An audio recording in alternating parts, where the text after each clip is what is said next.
Mnohé ženy, často vedomé, ktoré na sebe pracujú a venujú sa ženskému sebarozvoju alebo takému celkovému sebarozvoju, majú v mnohých veciach už jasno, sú už aj vysporiadané nejak s minulosťou, môžu byť dlho sami.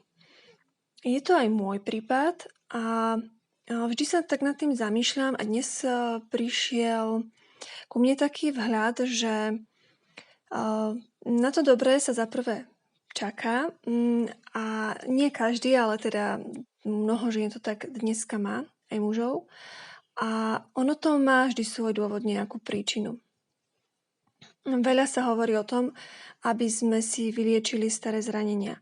A práve tie staré zranenia, aj keď ich z veľkej časti nejak v sebe vyliečime, zanechávajú určité v nás automatické zvyky alebo také sebaobranné mechanizmy, ktoré tiež vyžadujú nejaký čas, kým ich uvidíme vôbec, aby sme ich mohli zmeniť.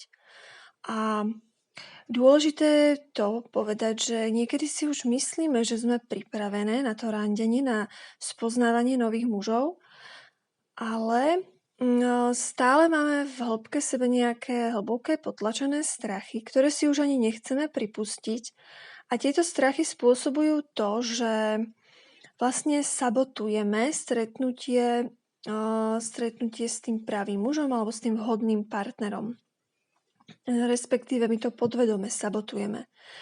A veľakrát nie sme schopné vo svojom okolí zaregistrovať a vidieť tých správnych mužov, tých vhodných mužov, teda toho pravého. Veľakrát nie sme schopné si vybrať, napríklad keby sme sa rozhodli napríklad na zoznamku alebo nejakým spôsobom sa zoznámiť tú správnu formu, cestu. Stretávame sa s ľuďmi, veľakrát to môže práve súvisieť aj s tým okolím, že sa stretávame s ľuďmi, ktorí v nás toto ešte podporujú, teda to zotrvávanie v tých starých veciach. A ďalšia vec je, že tieto ženy v sebarozvoji, a vidím to aj na sebe, tak sme veľmi také nástojčivé, že teda pracujeme na sebe, zlepšujeme sa, zdokonaľujeme sa. A to majú dnes všetky ženy, pretože to je ten mužský princíp. Ako darmo ste akoby duchovná žena, v úvodzovkách duchovná, a v dlhých šatoch a v podstate taká romantická a viac menej aj tak rodinne založená alebo domácky založená. Keď je tam vnútri obrovská snaha urobiť niečo, dosiahnuť teda ten želaný stav. A tá vnútorná túžba je silná a je v poriadku, je krásna. Ale tá vnútorná túžba musí byť očistená od tej takej bolestnej ťažoby a túžby a od toho pocitu ja to dokážem, ja pôjdem ešte na taký kurz, ja si vyliečím ešte to a to a to v sebe, porieším, očistím si karmu, ja neviem čo ešte všetko. Ešte si pozriem taký webinár a pôjdem podľa tohoto postupu tejto vzťahovej koučky a podobne. To je veľmi krásne a pomáha to. Ja vidím, ako to mne veľmi pomáha. Ale vždy sa odvalia určité vrstvy zo mňa po takej poctivej práci samej na sebe a potom si myslím, že áno, už som pripravená a zasa mi život ukáže, že ako by som aj vlastne ja som pripravená, všetky sme pripravené na vzťah, ale na aký vzťah? Ak máme naozaj v srdci hlbokú túžbu po tej pravej láske, po tom pravom mužovi, tak aj my sa musíme stať tými pravými ženami samé pre seba. A my nimi sme, ale sme akoby zavalené práve tými starými presvedčeniami, zraneniami a tak ďalej. A kým sme tým zavalené, tak ten svet nás vlastne alebo nás nevidia tí praví ľudia, alebo aj ten svet nás nevidí, alebo medzi nami a tým našim želaným prostredím, svetom a ľuďmi je akási bariéra, ktorá bráni tomu magnetizmu prirodzenému, tomu priťahovaniu sa vzájomnému, keďže na nás je to všetko nabalené. Tie vrstvy, či už starej bolesti, alebo nejakých spomienok na bývalého partnera, alebo nejakých presvedčení, ktoré sme získali počas života.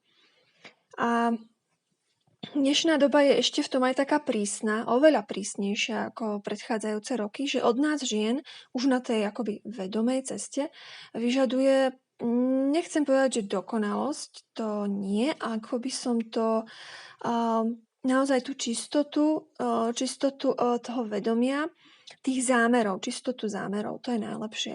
Že je tam taká prísnosť, že musia byť naozaj splnené všetky kroky, úlohy, podmienky, nazvime to, kedy je naozaj tá žena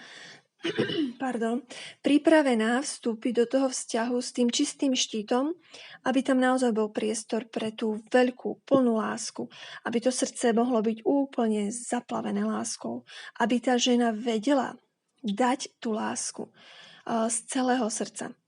Pretože veľakrát to srdce je zatvorené a tým pádom nedokáže ani príjmať, ani dávať. Aj keď nám sa to tak vôbec nemusí zdať, nemusíme to vidieť. Takže tieto naše pokusy, omyly a nepodarené pokusy a nesplnené nádeje sa vôbec nemusia vlastne vnímať ako, nemusíme to vnímať negatívne, ale práve naopak mali by sme to vnímať ako stále tú cestu sebaliečenia a uvedomiť si, že čím dlhšia bude tá cesta a my na nej vytrváme, o to krásnejšie a čistejšie z toho výjdeme. Aj to naše srdce a o to viac tam bude tej lásky, oveľa väčší potenciál tam bude pre lásku. A to je treba si uvedomiť a nie si robiť výčitky a ešte premýšľať, že no tak ja som taká, alebo je to preto, že mám tieto vlastnosti, ktoré mi v minulosti ľudia vytýkali. To nás vzťahuje do minulosti. Alebo si povieme, Ježiš Mária, ja som taká náročná, alebo som naivná, alebo chcem niečo príliš, čo neexistuje, nejaké ideály mám. Tak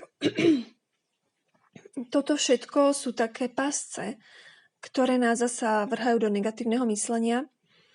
A pritom všetky tie skúšky a tie nepríjemné veci, ktoré sa aj opakujú a dejú, nás majú neustále iba otvárať väčšej láske ako takej. A ako ten život vie najlepšie, čo je pre nás to práve, kto je pre nás ten pravý a kedy je to pre nás to práve, to zažiť. Takže netreba sa toho báť a hlavne asi nikto z okolia vám v tomto neporadí v týchto časoch už. Myslím v tej vašej konkrétnej situácii. Pretože sa môže stať, že vás stiahnu do nejakých výčitiek, aká ste žena a podobne. A to nie je dobre, to sa nedajte. A je dobre naozaj veriť tomu životu a nechať sa ním viesť. No a uvedomiť si, že ten mužský princíp môže byť tak neuveriteľne skrytý aj v tých najduchovnejších, najvznešenejších dlhých šatoch, aké si oblečieme a v tom najkrajšom venčeku. Ja tieto veci milujem, ja nosím iba dlhé šaty, ja som veľmi romantická žena a milujem kvety, ale pripúšťam, že tieto vnútorné motívy stále dosahovať niečo a sú tam a musím s nimi neustále pracovať a čistiť ich, aby som sa vlastne naozaj mohla otvoriť tej skutočnej láske vo svojom srdci, ktorá začína vlastne v prvom rade tou sebaláskou.